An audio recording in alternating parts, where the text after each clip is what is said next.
Kalau kamu lihat Honda hari ini, pabrik raksasa, mobil dan motor di mana-mana, mungkin kamu pikir pendirinya adalah orang yang jenius sejak kecil. Padahal, Soichiro Honda adalah orang yang hidupnya penuh kegagalan. Bahkan sebelum sukses, dia dijuluki teman-temannya sebagai pria yang nggak akan jadi apa-apa. Tapi justru dari kegagalan itulah lahir salah satu kerajaan otomotif terbesar di dunia. Honda lahir di sebuah desa kecil di Jepang. Ayahnya cuma pandai besi. Anak-anak lain belajar di sekolah, sementara Honda kecil malah sibuk bermain di bengkel ayahnya dan ngoprek apapun yang bisa dibongkar. Saking seringnya kelayapan, Honda hampir nggak pernah dapat nilai bagus. Guru-gurunya menganggap dia anak yang tidak bisa duduk diam. Tapi Honda kecil punya satu momen yang mengubah hidupnya. Ia melihat mobil untuk pertama kali di desanya. Suara mesin itu bikin seluruh tubuhnya bergetar.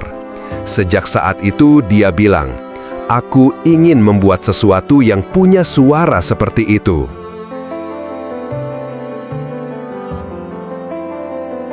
Saat remaja, Honda pergi ke Tokyo. Niatnya belajar otomotif. Dia mengincar satu tempat, pabrik Art Shokai, salah satu bengkel mobil terbaik di Jepang. Tapi ketika datang, dia malah ditolak karena kelihatan terlalu kotor, kurus, dan nggak meyakinkan. Apa dia menyerah? Tidak. Dia datang setiap hari ke bengkel itu, menawarkan diri untuk nyapu, cuma demi bisa melihat mesin dari dekat. Akhirnya, diterima juga. Ini bagian yang jarang dibahas.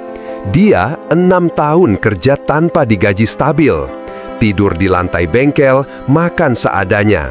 Tapi, di sanalah dia belajar membangun mobil balap.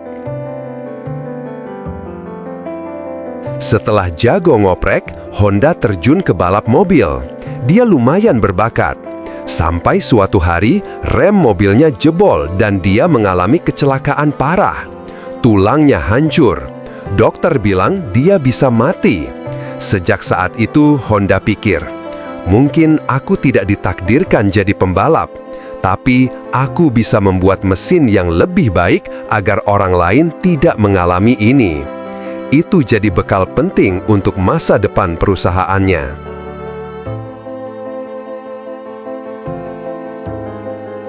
Honda kemudian fokus membuat ring piston, bagian penting di mesin. Dia lalu coba menawarkan produknya ke Toyota. Dan ditolak, bukan sekali, tapi 2 kali. Toyota bilang ring buatannya jelek, tidak memenuhi standar, dan kualitasnya buruk. Banyak orang menyerah di titik itu. Tapi, Honda malah melakukan hal yang tidak masuk akal. Dia balik kuliah lagi buat belajar metalurgi. Padahal usianya sudah lewat 20-an. Setelah belajar lagi, ring pistonnya akhirnya diterima Toyota. Tapi, masalah baru muncul. Honda berhasil membangun pabrik ring piston. Tapi Jepang saat itu sedang perang. Pabriknya dibom dan hancur. Semua pekerja bubar, modal habis. Usaha keduanya habis begitu saja. Saat orang lain depresi, Honda cuma bilang, "Kadang Tuhan menghancurkan rencanamu karena rencana itu terlalu kecil." Setelah perang selesai, Jepang mengalami krisis parah. Transportasi hampir nggak ada. Orang cuma punya sepeda. Dan di suatu hari, Honda melihat mesin kecil bekas militer. Ia pasang mesin itu ke sepeda, dan kendaraan itu langsung jadi rebutan warga. Inilah momen lahirnya Honda Motor Company.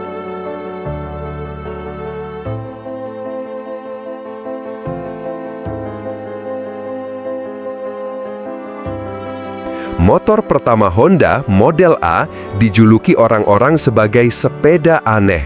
Berisik, jelek, dan dianggap tidak berguna. Tapi Honda tidak peduli. Dia terus eksperimen, tiap hari tidur hanya 3 jam. Dan akhirnya, ia menciptakan motor yang jauh lebih halus dan irit, Honda Dream. Motor ini laku keras, membuat perusahaannya berkembang pesat. Saat bisnis di Jepang sudah stabil, Honda tiba-tiba bilang ke timnya, "Kita pergi ke Amerika, kita akan jadi nomor 1 di sana." Semua orang mengira dia gila. Perusahaan mereka kecil, nama mereka nggak terkenal, motor Jepang dianggap murahan. Tapi Honda tetap berangkat. Hasilnya, motor Honda menjadi best seller di Amerika dalam waktu beberapa tahun. Dan dari situlah Honda jadi raksasa global. Yang membuat kisah Honda berbeda adalah caranya melihat kegagalan. Dia pernah berkata, "Aku hanya berhasil karena aku gagal berkali-kali. Kegagalan memberi aku kekuatan." Dari bocah bengkel miskin, kecelakaan hampir mati, ditolak Toyota, pabrik hancur dibom, semua itu justru menjadi pondasi Honda Motor yang kita kenal sekarang.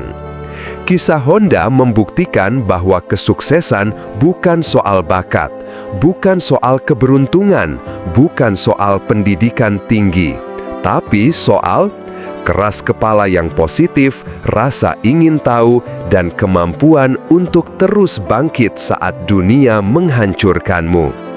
Kalau Honda, yang hidupnya nyaris selalu gagal, bisa bikin kerajaan otomotif dunia, maka siapapun bisa bangkit dari titik berapapun.